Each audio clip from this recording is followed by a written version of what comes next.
Key release dates: Kraven the Hunter release date, the 6th of October 2023. Madam Web release date, the 16th of February 2024. El Muerto release date, the 12th of January 2024. The surprising success of Morbius on Netflix has reopened the possibility for a sequel to Sony's critically derided Spider-Man spin-off. The film dropped on Netflix without any prior fanfare and quickly rose up the ranks of the streaming service's top 10 titles. While many of these views may be driven by the infamous Morbin Time meme, the impressive numbers may be enough to convince Sony to give Jared Leto's antihero another shot. On release, Morbius was poorly received critically and commercially, with an opening weekend gross of just $39 million, which wasn't a total disaster given the movie's $75 million budget. However, the numbers are poor compared to another Spider-Man villain movie, Venom, which recouped the majority of its $100 million budget with an opening weekend gross of $80. 2 million. Worse still, Morbius flopped for a second time, when the virality of the It's Morbin Time meme convinced Sony to re-release the movie, grossing an incredibly disappointing $300,000 over that weekend.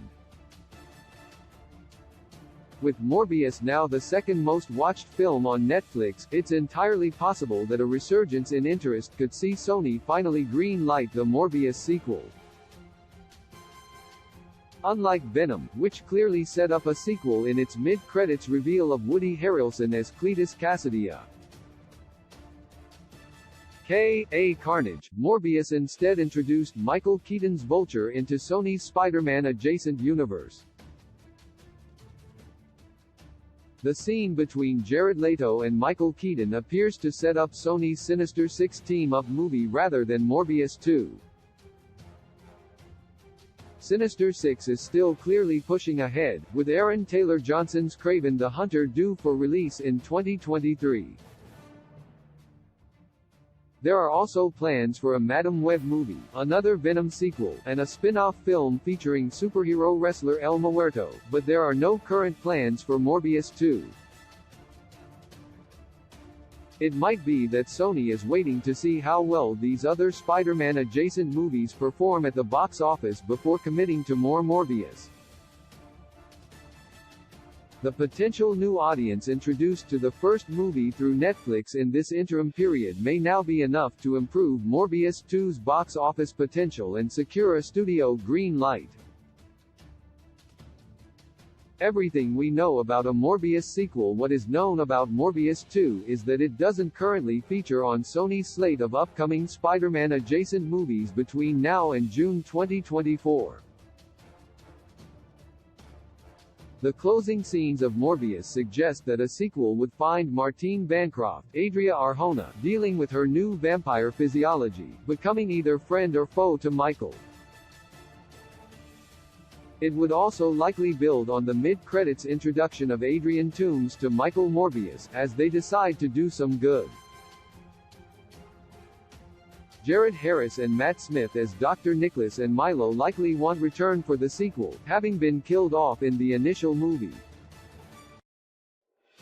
As a mentor of sorts, Jared Harris' character could conceivably come back in flashbacks, but he's unlikely to have a substantial role in Morbius 2.